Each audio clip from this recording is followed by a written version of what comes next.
ताज़ा तरीन वीडियोस के लिए चैनल को सब्सक्राइब करके बेल आइकन और ऑल नोटिफिकेशन पर क्लिक करें ताकि आपको मिले हर अपडेट सबसे पहले।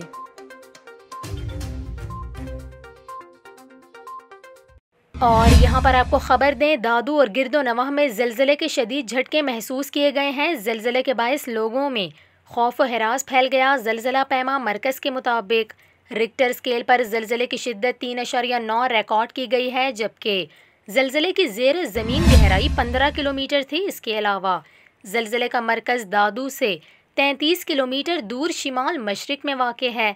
आपको यहाँ पर यह भी बताएं कि ज़िलज़ले के झटकों के बायस इलाका मकीन घरों से बाहर निकल आए और कलमा तैयबा और इस्तग़फ़ार का विर्द करने लगे। ताहम ज़िलज़ले के बायस ताहाल किसी जानी और माली नुकसान की इत्तला नहीं मिली।